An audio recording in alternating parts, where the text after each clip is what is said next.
Muragini Vyomavadvyaptadehaya Dakshinamurtaye Namaha.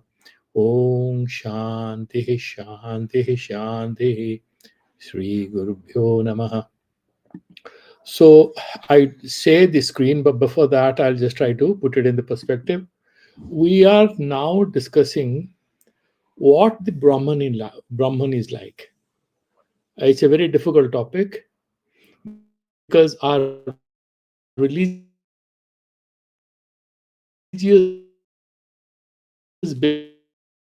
beliefs are mostly agamic. Agamic, what do I mean? Even though Vedas are part of the by agamas, we essentially, in a normal way, refer to the Puranas.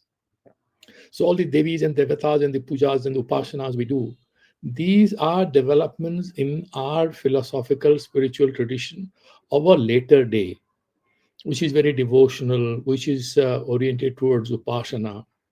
And then in between, we had a bit of a windy situation because of a lot of philosophical debate between the Orthodox Hindu fold and the emerging challengers or the emerging philosophical challenges from the Buddhists and the Jainas and all such people.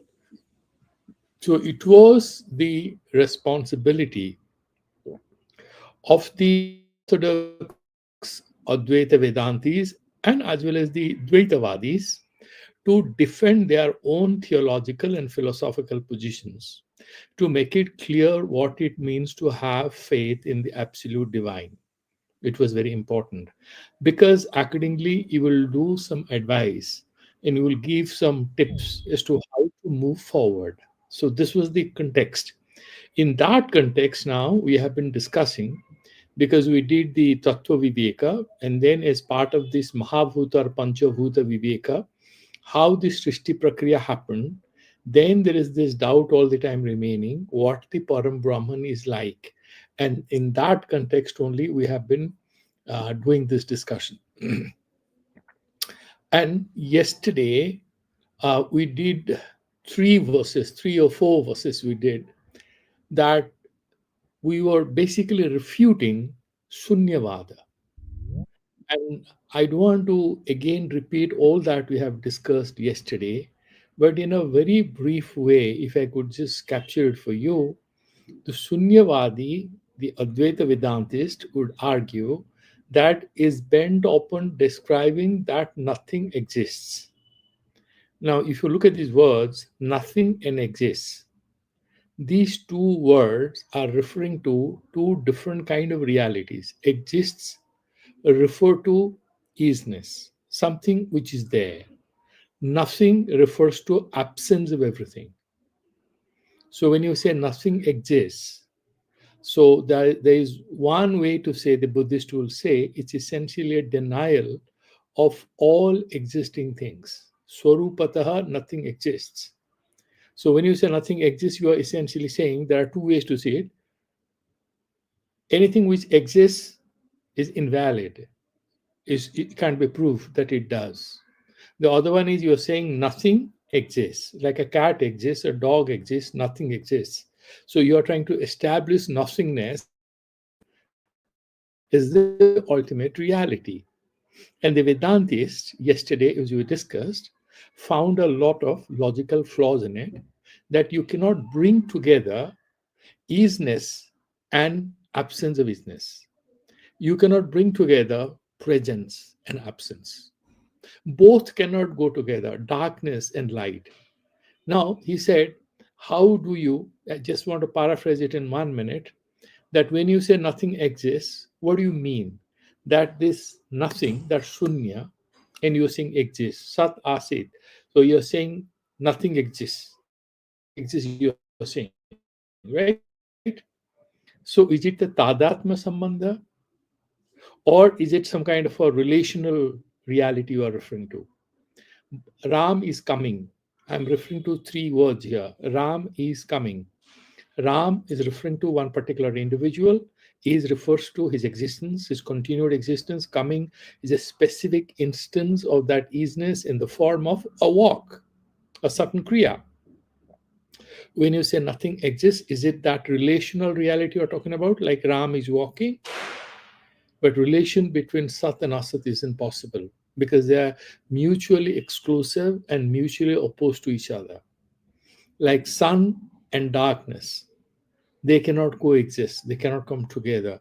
That is how this whole long argument of the sunyam asid iti dushe sadyogamba sadatmatam. So how do you argue? We have refuted this yesterday. And he's saying that darkness and light cannot go together. And then there were two more issues that we discussed yesterday. One is that if the the Buddhist argues that like Akash and all these are namarupas of the Brahman, and these are imagined with the power of Maya, why can't you also say that this whole Shunya can have Nama and the Sansara appears? Then Vedanti laughs and says, you may live long because you are falling into our way of thinking. You are kind of unconsciously following our line of thought. What is our line of thought? Our line of thought is that the Paramatman or the Brahman is without any name and form. It's Sachidananda Swarupa, in whom, in that reality, this is a beautiful thing we have to understand. When I say hand, it is a particular object you are referring to. When you are saying Ram or Hari or Gopal or anyone, you are referring to one particular person, and there is a local reality that you are referring to. When you say Brahman, it is a name because, for the lack of any other way to think about it, I'm using the word Brahman, I'm using the word Ishvara. However, that word Brahman is not referring to any particular locational reality because it is Sarva Vyapta, it has no past, it has no future, and is Desakala Vastu Cheda Sunya.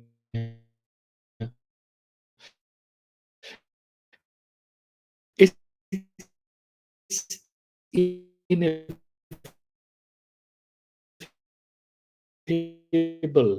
truth consciousness. We might try to describe it and any fruitful result unless we try to contemplate it. And through contemplation, we sort of transcend our present consciousness, present predicament, so to say, to establish ourselves in that ultimate truth, which is all encompassing, which is all embracing. And that is what is described as a state of liberation or moksha, because once we reach there, there's nothing else to get, there's nowhere else to reach, because that is the ultimate destination.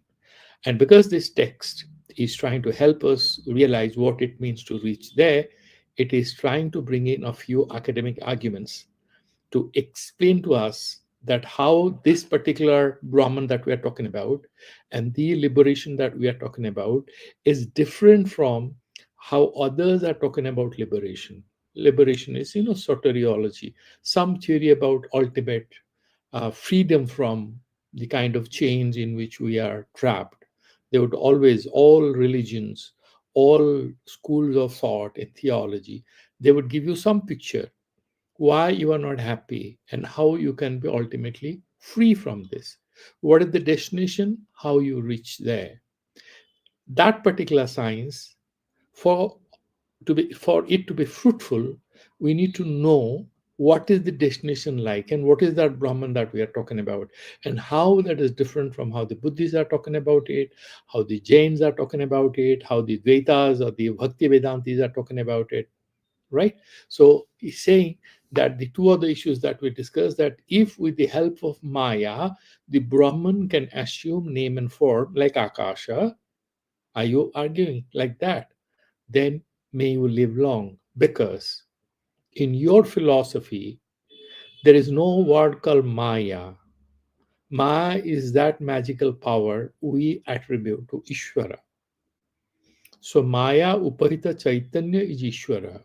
That is a certain upadhi. That power of delusion, that is what helps us explain creation. but you do not accept any creation. We also don't accept creation as paramarthika satya. It is not fundamentally real, but it is a phenomenal reality. And we accept it. We don't have much fight. We know that this is how it has emerged. But this emergence is not ultimate truth. Ultimate truth is that ineffable reality which transcends, which pervades, which permeates everything in the past, in the future, here, now, everywhere.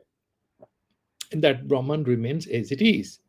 And yet, all the details with names and forms, countries, nations, nationalities, men, women, we all emerge. We play for a while and we go back. The truth, ultimate level of truth remains the same. Therefore, he's saying you have no idea of Maya integrated into your theoretical framework. Therefore, are you trying to bring in Maya? And then number two, talking about rupam ve kalpite cha tadavada kutreti niradhishtano na brahma kvachidikhyate. Even if you are saying Namarupa of the Brahman that we're talking about, obviously Sat is having that adhisthana, it is that foundation, it is the substratum. It is the fundamental platform on which everything plays out. You cannot talk about Namarupa Kalpana, imaginings of anything, if there is no fundamental truth which forms the basis on which these things can happen. Try to understand it. You are watching a film in a film hall. What is the substratum? The substratum is the screen. That is the site for the film to appear and disappear. The screen doesn't change, but without a screen, can you see a film? Of course, these days technology has advanced. Through ledger, you can also construct these images in hologram, for example. It's quite possible that you can construct an image without any adhisthana. But even in case of a hologram, which is being used by both Buddhists and Advaita Vedantists to explain creation, because in hologram, what happens is that you have these electromagnetic radiations. You can Google for yourself and see on YouTube video how the hologram functions. So it's like a cylinder which is empty, there's nothing in between, and it's a very transparent cylinder. And there you these electromagnetic radiations are released, and then if you twist it, actually there is nothing. The moment you hold it perpendicular, then you'd see that there's a girl standing inside. That's a projection. But that is not Niradhisthana, even though the Buddhists use the hologram to say that you don't need any substratum. The truth of the matter is that these waves or whatever are being released from a point, as a result of which they are being visible to us. So there is always some kind of an adhisthana, and we would always like to believe that without any adhisthana, the detailed superposition, adhyasa, is not possible. That in the case, the Buddhists can have a few counter questions that Sadeva Somya Idamagra Asit, Ekam Eva Advitiyam. He would counter you asking, Sat Asit, is it one or two? If we say Sad Asit is one, then why are you using two words? It's like there is a cat. What do you mean by is? Now, it is a very indefinite reference to existence. Cat refers to one particular item which lives. So there is a cat means there means a location, is refers to the existence, continued existence at that point of time. Cat is that object which exists there. There is a cat. But if you say, actually, if there is also means cat, then what is the point of making the sentence there is a cat? You could just say cat, cat, cat. Are you saying it three times? Sat asi. Sat means what? Sat means existed.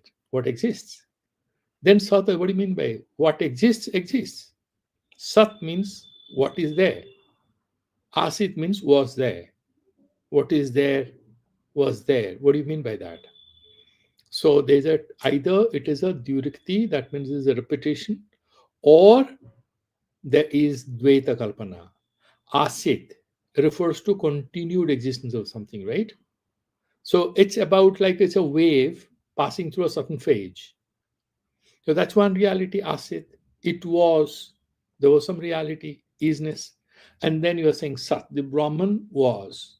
Two different aspects of realities, but there are two realities. So there is Advaita Hani, Vaigunya Dosha. So Sadasit iti Sabdartha, Bhede Vaigunya Mapatet, Avhede Punarukti Syan, Maivam Loke Tate Kyanat. The Siddhanti comes around and explains, please don't argue like this.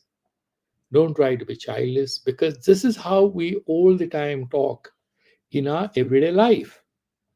And then that was the last sloka that we did yesterday. Kartavyam kurute vakyam brute dharyasya dharanam ityadi vasanavishtam pratyasit sad iti ranam.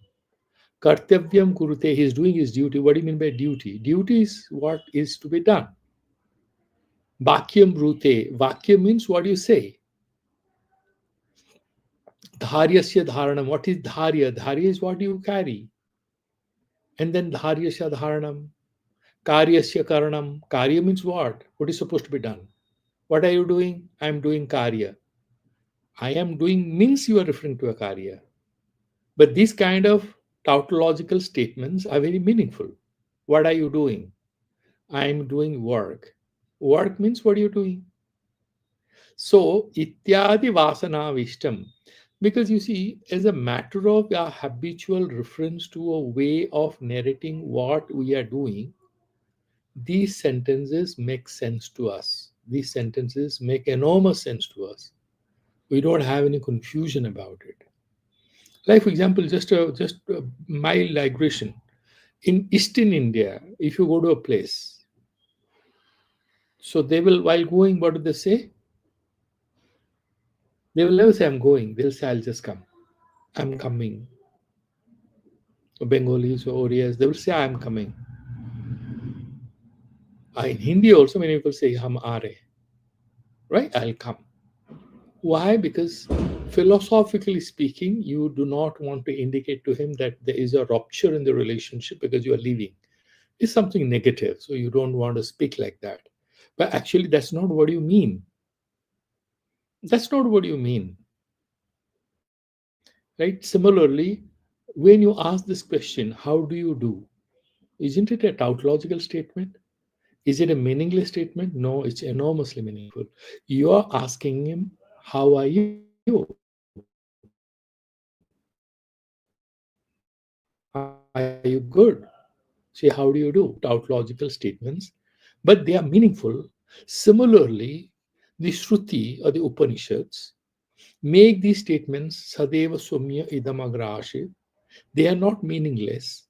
But how do you, in any other way, explain the absolute isness of Brahman to a boy, which we all of us are students, who are not yet there, they are not self realized monks or philosophers? How else do you explain to them that there is this ineffable, all encompassing, all pervading, absolute reality which is conscious, which is ineffable? These are all dry words for somebody who is not there.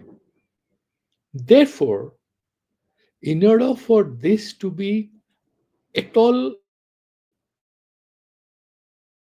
comprehensible to the uninitiated student's mind, the guru, the father, in our tradition, whatever text we teach, the student, this text, the Shastra, the pedagogical tradition says, you teach it to your student, you teach it to your children, and you teach it to somebody who else is very interested and wants to learn. That is how the pedagogical tradition is kind of imagined. Therefore, this is kind of being explained. This is not completely meaningless. This is how we are supposed to understand it. Okay. Having said that, now I will now share the page because we will now do ucharanam of the yeah. Let's see. Oh my God. What a shock. I have to look for the page. Give me 1 second. I'll find out what is the page number. So,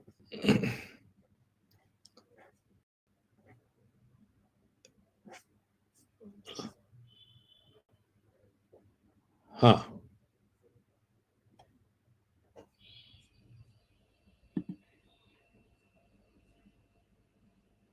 Okay, kartavyam kurute vakyam brute dharyasya dharanam ityadi vasanavishtam pratyasit sad iti iranam. The statement has to be made sense like that. We have done it up till now. Now we would go to the verse number 38. We'll try to uh, wind it up a little. Maybe we'll try to do as much time, but not stretch it further. We'll do another 38, 39, 43 slokas, because that is where the debate with the Buddhist will come to an end. Then the debate with the Nyayikas, another philosophical tradition, will start. So we'll go till the 40th sloka. Nanu advitiya vastuni bhutakala bhavat agra asit iti uktihi anupapanna iti asankhya aha. Now, this is one more question which might emerge in the mind of the student. The guru anticipates this doubt in the minds. Now, this is the beauty of our educational tradition, where the teacher anticipates our anxiety, our questions, our troubles, and then, like the mother anticipates, they mockingly, she would serve some dishes, and then, so are you happy? Would you like some pickles? Or you wanted some sweet dish? You must be looking for how come today is a very good auspicious occasion and the mom has cooked food without any paisam, without any sweet dish or dessert. The little boy says, yes, mama, I was just thinking. The mother immediately serves it. Similarly, the teacher anticipates our anxieties and then provides the answer. What is that anxiety? The anxiety is, you are saying Advitiya Brahman means Desha Kala Vastu Paricheda Sunya Deshatah Kalatah Vastutah Aparichinna, unlimited, undelimited, undefined. It's not defined in location, in space, or in time, or in an objective reality term. Like this is so many cubic meters, nothing of that sort. It has no shape. Desha Kala Vastu Paricheda means definition, right? A kind of a distinction, separation, limitation. Paricheda Sunyam. It doesn't have anything which defines it, restricts it, limits it in terms of its location, its time, and its spread, its existential spread. Okay, now let's come here. So Advitiya Vrastini, Bhutakala Bhavat. Is there any past? Because he's saying Nitya. Nitya means what? Anadi Ananta. Anadi means without any Adi. And then Ananta means without any Anta. So Anadi Ananta would be Anadi Vishnu, Anadi Nidhanam, Anadi. So on that Nai Pratyay has to be added to both Adi and Nidhanadi Nidhanam Vishnu. So it's Nitya, without a past and a present. Think about it. We have a past and a present. We are here for a few seconds. We are Anitya. The Brahman is not Anitya. It has no time. Time is in imagination. There is this Italian physicist. A lot of people think he's overtly influenced by the Indian spiritual tradition, who explains very nicely that the conception time is always conceivable in a relative framework. Whenever you talk about time, you have a beginning point from where you count it. And it is counted until certain end point. But there is always a reference point. It's always a creation because you want to do counting. Per se, it has no fundamental reality, very much in line with our understanding of what is Advaita, Carlos Ravoli. So he's saying Bhuta Kala Abhavat. Does it have a past Bhuta Kala, Brahman? What do you mean by Bhutakala? Past. Does it have? No, it has eternal presence. There's no past, no future. It has eternal existence. Atra agre asit. Now, if you say that it was there, Sadeva Swamya idam agre asit, that agre ekara becomes silent because of some grammatical rules. You have this ekara becomes I, and then there is lopa sakalyas rule, and then the ya becomes silent. So agre asit, because it's followed by a swaravarna. So Sadeva Somya idam agra asit means idam agre asit. It was Sat only existed in the beginning, out of which whole sansara is essentially a projection. It has blossomed out of that absolute reality. Is that what you're saying? Yes, you are. Iti uktihi anupapanna. Anupapanna. This is impossible for you to logically say that you can make the statement the truth alone existed. What do you mean by that? Existed. Is it anitya or nitya? If it is nitya, what do you mean by existed? That is the philosophical doubt, and that's being. Look at the verse number 38. It's a beautiful dialogue between the Buddhist and the Advaita Vedantist. Kala bhave pure tyuktihi kala vasanaya yutam shishyam pratyevate natra ditiyam na hi sakyate. Kala bhave pura iti ukti. Because you are saying, yes, I also agree. There is no kala because it's desa kala vastu paricheda sunya. So there is no time. Yes, agreed. There is no sequencing that you associate with Brahman. Because the moment you associate sequencing with Brahman, like you associate with maybe a radiation or a wave or anything, then you are accepting that there is some vikara going on because you're talking about sequencing, that there is no sequencing.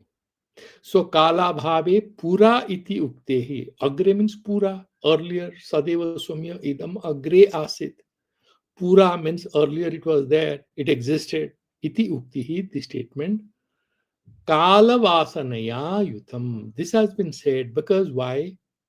Our minds cannot think without reference to space and time.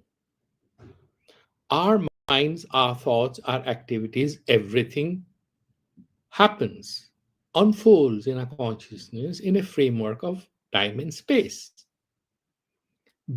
Because we are talking in a human context, reality is not human. We are discussing reality in a human context. There's a reality also for the dogs and the cats. They don't think about reality the way we think about it, but they relate to the reality and we relate to the reality, and our context and their context is different. Our context, our understanding of time will be radically different. Say, for example, from I just heard somewhere that the sharks or whales in Iceland, in those oceans, they live something like 700 years. Can you imagine? 700 years. And there are certain other animals who live over 100 years. So obviously, for them, their understanding of relative time is radically different from how we look at it. And there are few insects, like say, for example, there are few who live only one day, just one day. Look at mosquitoes. It lives between maximum of 11 days. What I had studied, that it lives maximum of 11 days. Within that, it lays eggs and everything and it dies. So the question here is that kala vasanaya yutam, because we have that practice of referring to everything in a time horizon.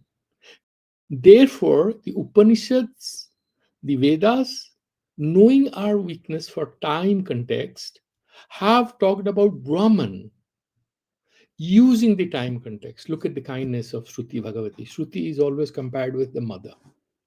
Like a mother takes care of the baby, the Vedas are compared with the mother, and this Shruti Bhagavati compassionately knows our weakness.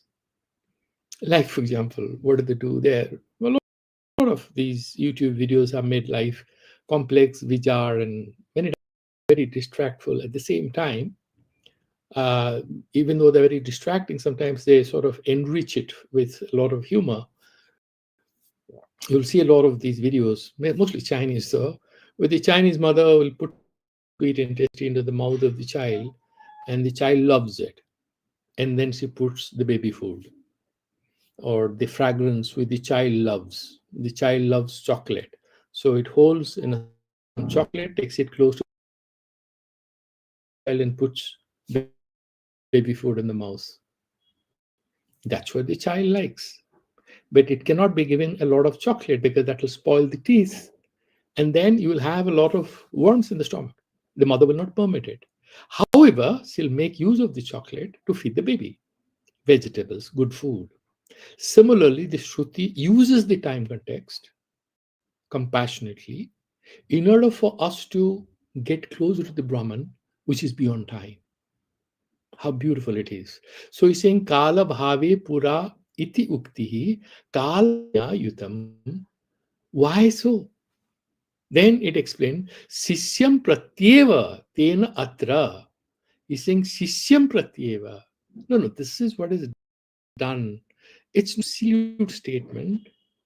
It's a relative statement, keeping in mind the needs, our inclinations of thinking, and what we find, you know, palatable to our mind intellectually. Therefore, the time context is used by the Shruti Bhagavati to explain the Brahman's eternity by using the statement, the truth always existed, which is in time. English wise, look at the sentence. The truth always was. Brahman always was. Was, that word is brought in because this is how our mind functions. Na ditiyam nahi sakyate. However, my dear boy, don't you ever confuse the reality. That's what Nyayayikas do. They talk about Mahakala. They accept it. Some people would say time and space are two realities. Some people would say time and space are one reality, but they all accept Dik, Kala. These are common causes for anything to happen. For a Nyayika philosopher, I'm just bringing the word because tomorrow we're going to do, I mean, when we have the next class, we're going to discuss the Nyayikas way of looking at God or the absolutes and the reality, and how the Advaita Vedantists would like to avoid that way of thinking because that will trap us in this Dvaita Prapancha. We use the logical reasoning of the Nyayikas and the Buddhists to discuss truths, no problem, but we don't get chained by these logical ways of proposing and defending our truth. That will be the next sloka. Dityam nahi shakyate. You cannot think about anything other than Brahman. There is no time context which is a reality separate from Brahman. Not at all.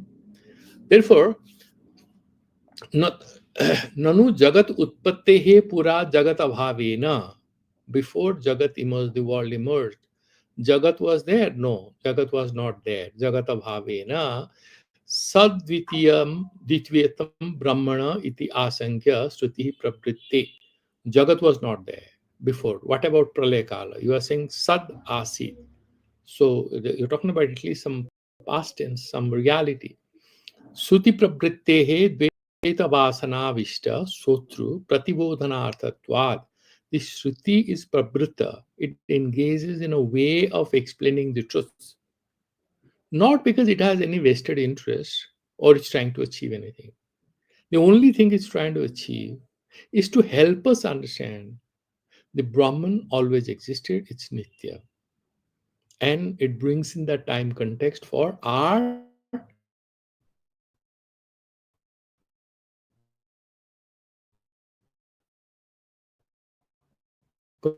convenience.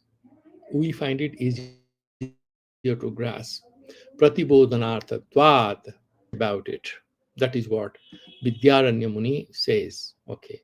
Next, we'll go to the next verse, but before we go there, uh, let's look at a little of philosophical arguments which are around this particular point. You know, in the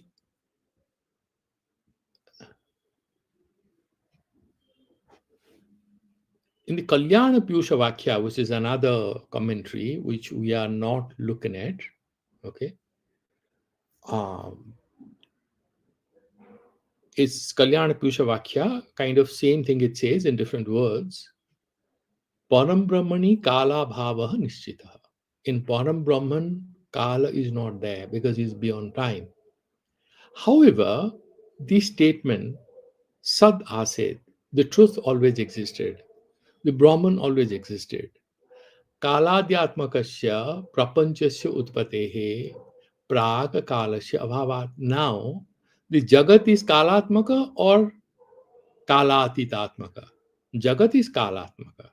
It is it's time dependent.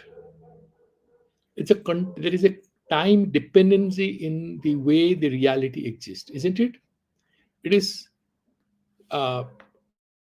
text or it's time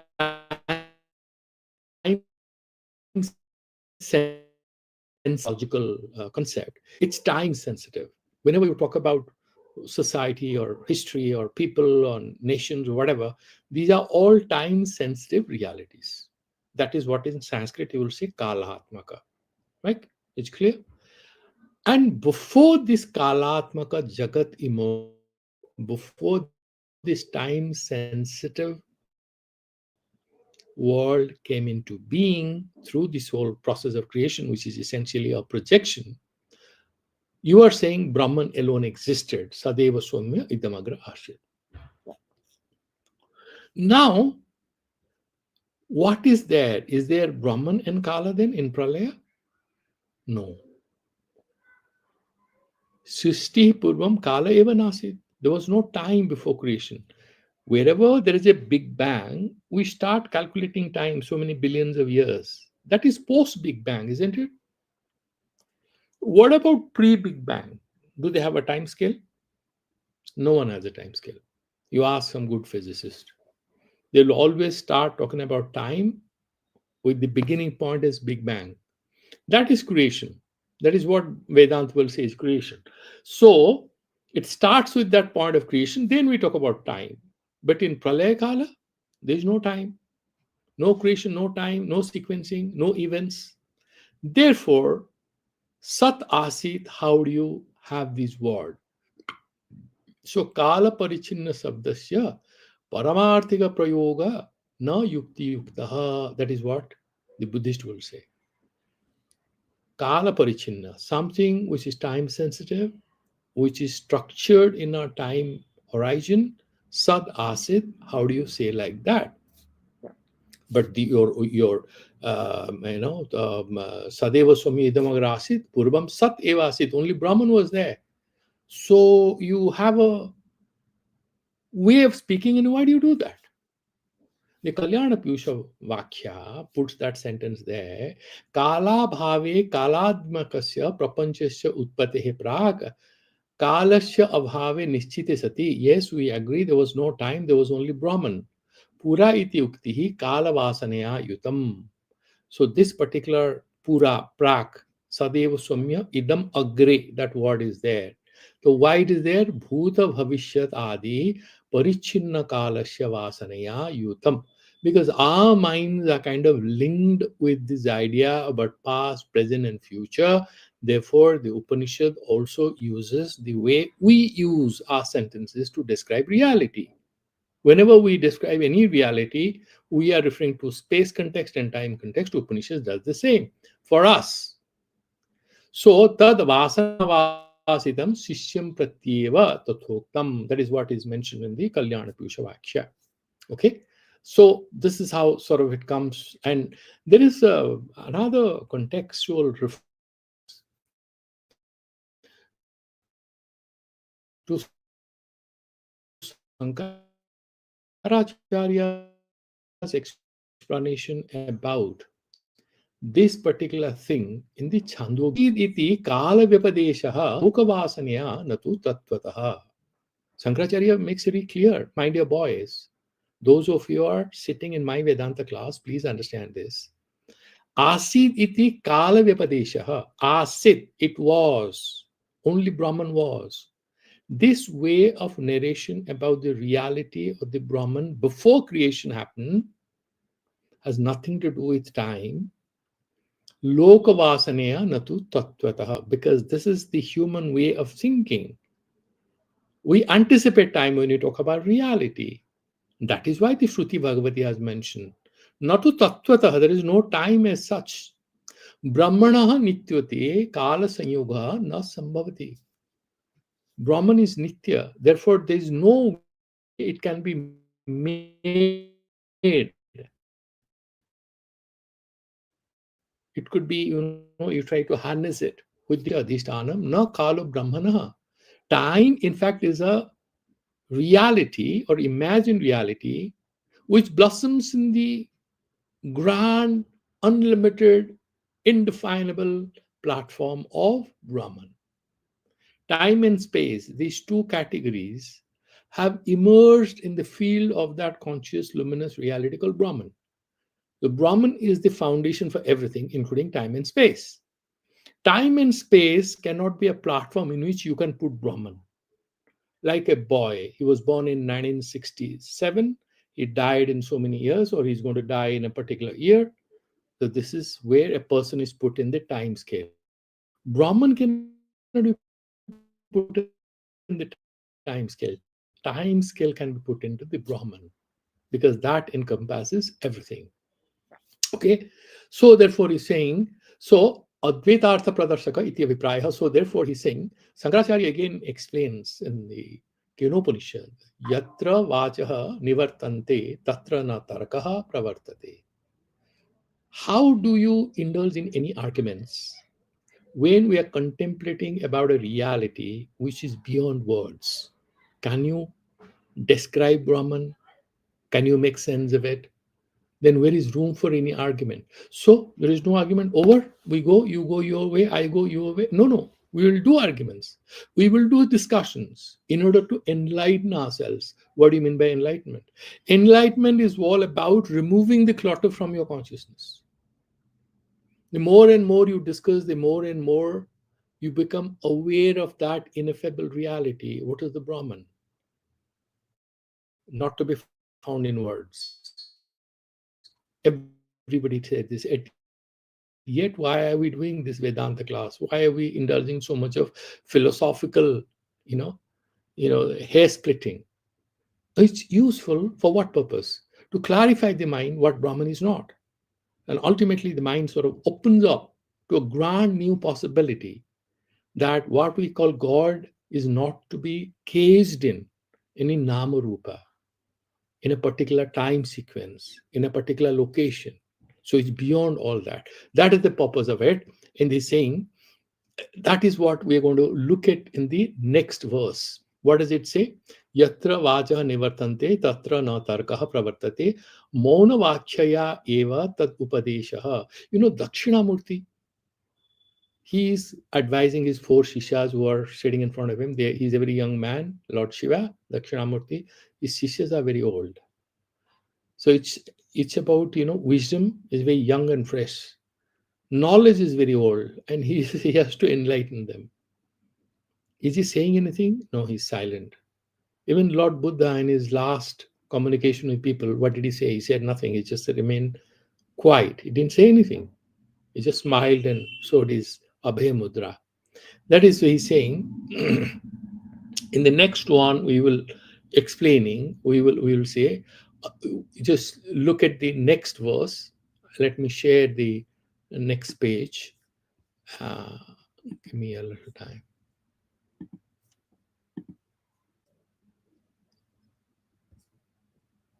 Yeah. So, idanim siddhanta rahashyam aha. So, the siddhanti is explaining. Chodyam va pariharom va kriyatam dveta bhasaya adveta bhasaya chodyam nasti napi taduttaram. Chodyam va pariharam va. It's very interesting. Chodya, and just look at these two words, and all of it is highly, highly relevant to our context. So, what is he trying to say? Chodyamba Pariharamba. So he's trying to saying that whenever we are using this is doable, this should be done. Pariharova, this should not be done. This is the question. This is the doubt I have. How do you say Sadeva Somya Idamagra Asit? Then I'm doing Parihara as a Vedanti. No, this is not what I meant. Kriyatam Dvaita Bhasaya. You will raise some questions and I will refute them. I'm a Vedanti, you are not. But maybe you are a Buddhist. But when talking, you are a non dualist, I'm a non dualist. But when we are talking, you are talking to me. There is duality, isn't it? You are talking to me, we're using language and philosophy. There is multiplicity and diversity of reality in this whole process of a dialogue or discourse. And this debate has to happen with Dvaita Bhasaya. There will be this object of discussion, there is a discussant, there is a purpose. These are the dualities. Dvaita Bhasaya. Advaita Bhasaya Chodyam Nasti Napi Taduttaram. If you try to elevate the discussion to the Advaita Bhasha, the language of the indefined pure consciousness, the reality which is self luminous, actually there can be no debate. Because for any debate, there has to be two people, isn't it? You have to have two people sitting there and they are talking about a subject matter. But in that ultimate stage, there's a beautiful story I had heard. There was one guru, some Muslim Sufi guy, or some other religious guru who went to meet Kabir. And they both were, he came and stayed with him for 3 days. There was absolutely no conversation. He came, Kabir served him food, and then he did his job. That fellow washed his clothes, he took rest.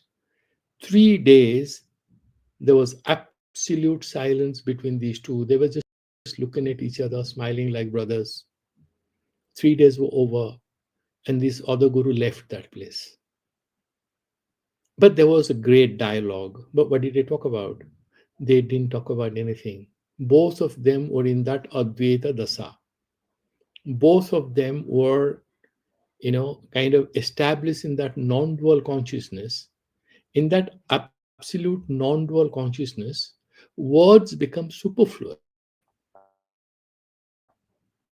because words can only deal with dualities. Therefore, the ultimate truth cannot be captured in words and it goes beyond the words. That is what he is mentioning here. Okay. Vyavahara dasayam chodya iti kartavyam paramarthatah tu advaitam eva tattvam ityartha. Chodyam. So, prerane. Chodyam means what should be done. Okay. Chodana lakshana artho dharma. What is dharma means whatever is prescribed for us to do. That is what is called dharma. Is what the Mimamsa Sutras. So, chodya or parihara, that you raise a question or you say, this is my argument, and I try to refute it. All this is only possible at the level of Dvaita. Ultimate reality is beyond all this. Okay, therefore, he's saying that. So, what is this? How do you explain it? That this samvada or dialogue between anybody, Purvapaksha and Uttarapaksha, the challenger and the person who re-establishes the foundation of Advaita Vedanta. So here, one of the commentators says, Yataha Chodyam Nama Prashnaha. Somebody having this question, what is that? Purvapaksha. Parihara Nama Samadhanam. Somebody gives an answer. No, Advaita Brahman is like this. Sadeva Somya Idamagrasit. No, you are confusing. There are no two realities. That is what he's explaining. Ete dve vyavahara matre sambhavati natu paramarthatah. These are possible when we are having vyavahara, interaction between ourselves. Ultimately, they do not exist.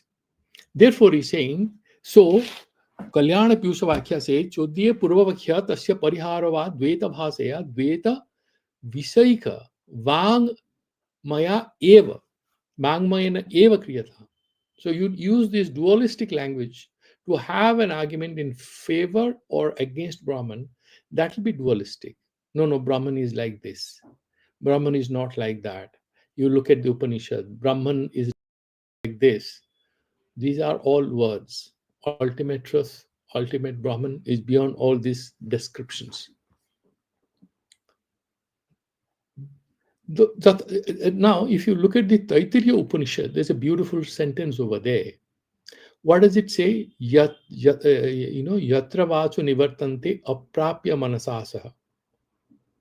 So, where the if you use words and you use your mind, use your sense organs, whatever, you cannot reach there. Aprapya manasasa. You cannot ascertain truth with the help of your jnanendriyas, with your karmendriyas, your vagendriya, whatever. No, you cannot reach there. Therefore, he's saying, manasasa, tatra na vani, na manaha, na chintanamasti, tasmad brahmana vishay, na prashnaha, na uttaram, na sambhadaha. There can be no word, there can be no mind, there can be no contemplation. Then why are you advising us to do Sravana Manana Nididhyasana? Very pertinent question. You will ask this, isn't it? Why are you wasting our time, sir? You're saying there'll be no thought, though, no mind, nothing. Yeah, like the teachers tell us, you have to take these exams and you have to clear the test, and then there'll be no studies anymore. There'll be no homework, and you don't have to wake up early in the morning. The dad explains this to the son. You have to wake up in the morning and you have to work for 10 hours and do this and do that, and then what? Then you graduate, and then what? You can go do a job. No more studies. I'll not shout at you anymore. Similarly, the Vedantic texts guide us to transcend to that reality, that realization, using means which will become superfluous, redundant, irrelevant once we reach there. But till we reach there, they will all remain relevant, including Nishkama karma, including Upasana, including puja and tarpana and all these karmas, social work, helping others, love, compassion, all this, ethical activities, refraining from wrong activities, all these are means for graduating. It's like that famous book, Pilgrim's Progress. So, for the Pilgrim's Progress to be completed, you have to be on this long journey, graduate from one stage to the other. Once you are there, neither you need to go to any church or temple or mosque or anything, because there is no more any need in you for anything else, because you have become the absolute truth, not as an individual. No, your human consciousness transcends and establishes itself in that absolute truth, and therefore the details that we can discuss, but they will not have any influence whatsoever on our realization. That is the message. He sort of refers to one beautiful sloka. Okay. Now, beautiful sloka,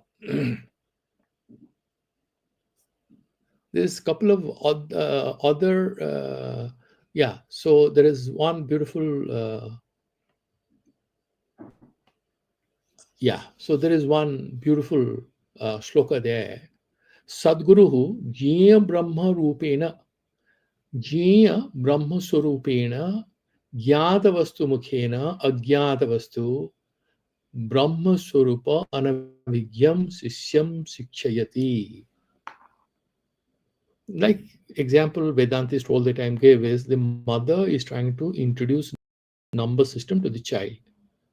So how does the mom teach the little child of 5 or 4 1 to 10? It says 1, 2, 3, 4, 5. This is how. First 1 to 10, no meaning, nothing. Then the child doesn't even know what is 1. He just remembers it. Then mother tries to establish some idea about a relation between 1 means this one, 2 means this, 2 fingers, 3 means it. And ultimately they don't remain relevant after some time. The child realizes 3 doesn't mean 3 fingers. Initially it does.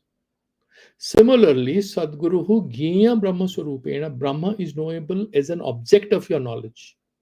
That is how the Guru will discuss Vedanta with you, with all of us. Because the Brahman is Ajnata Vastu at the moment when you don't know about it. Brahma Swarupa Anavikyam Shishyam, the guy who doesn't know about the Brahman. He has to be referred to. Therefore, they take you, okay, go to, why don't you chant Vishnu Sahasranama, read Bhagavatam. These are all great. But once you become Advaitavadi, they will say, okay, just focus on the 11th chapter. Rest of it you can ignore. Dasama Skanda is Janmashtami. Yeah, you read it. But 11th Skanda is what you should be reading again and again.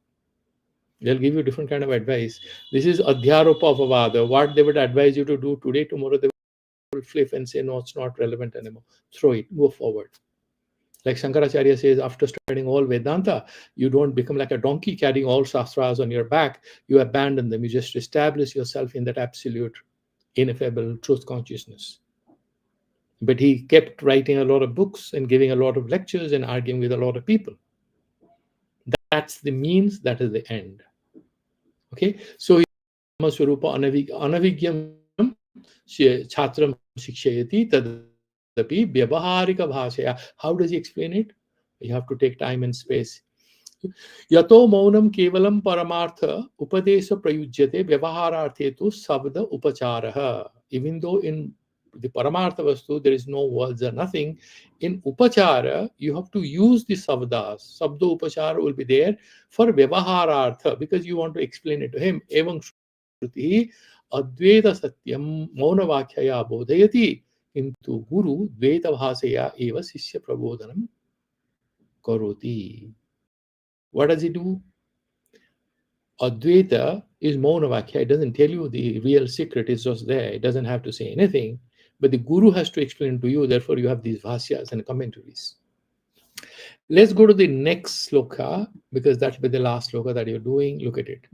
So he is now quoting from Yoga Vasishtha, where Vasishtha is explaining what is Brahman to Ramachandra, and Sri Rama has a lot of doubts, and Vasishtha is explaining to him. And this is the 40th sloka. This is how this debate with the Buddhists is brought to a conclusion. Tada stimita gambhiram na tejo na tamastatam anakhya manavi vyaktam satkinchita vasisyate. Tada, once you reach that ultimate level of reality, that Paramartha Brahma Sat, Jagana Mithya, you reach there. Stimita, Gambhira, na teja, na tamaha, tatam. Let's look at each and every one, because this is Brahma Lakshana Pratipadana. How does he explain? Stimitam means Nishchalam. Why is he saying Nishchalam? Because he's saying there is no vikara. Stimitam. Absolutely nirvikara. And Gambhira means Duravagaham. It's Gudha Visa. It's not easy to understand. Gambhiram. And then what is the next word? Gambhiram means what? This Duravagam, manasa vishekartum ashakyam. With your mind, you cannot contemplate on the Brahman. Not tejaha, not physical light. Why? Physical light requires an adhikarana. There's a platform. Sun, light is there in sun. Na tejaha, tejas to anadhikaranam na. There is one na is missing here, printing here. No light is possible without without a foundation, substrate. Na tamaha tamasu vilakshanam anavarana swabhavam. Is it darkness? Very similar. If you look at the Rig Veda, you see, there is some discussion about what is the reality before creation happened. Okay, so there are certain similar insights available there. Not tamaha, it's not darkness. Manasaha vilakshanam, it's not a tamasaha vilakshanam, it's different from darkness. Why? Anavarana swabhavam. It's not covered up anything, it's not darkness. Tatam means, in Bhagavad Gita, we've read it several times, means vyaptam, it's all pervading. Anakhyam is without a name. You cannot vyakhyatam asakyam. You cannot explain it, it's anakhyam. You cannot have any word to capture what Brahman is like. Then anavivyaktam. What is avivyakta? Once it becomes avivyakta, manifest, then you can see it. Avivyakta means essentially when certain reality attains visibility to our jnanendriyas or sense organs. Anavivyakta means chakshuradi vir avishaykritam. So these jnanendriyas we have cannot treat it as an object of knowledge. Why so? There is no knower and known in that absolute reality. I'll come to that in the next class. Sat means Sunya Bilakshanam. Why the word Sat? Sadeva Swamidam Agrasit again and again. The Vedanta uses it to say, no, we are different from the Buddhists. We are not Sunyavadis. Sunya Vilakshanam. It's not absence of everything. It was always there. Ataeva Kinchid Idantaya Nirdestum Asakyam. Idantaya. This is this. You cannot refer to Anidam Chaitanyam. You cannot refer to the Brahman as this is Brahman. The moment you say this, it is different from you. There is duality. You are limiting it. So, idantaya nirdeshtum asakyam avasishyate. That remains ultimately. Dvaita nishedha avaditvena avatishyate ityartha. All that you are talking, there is dualism. So far, there is duality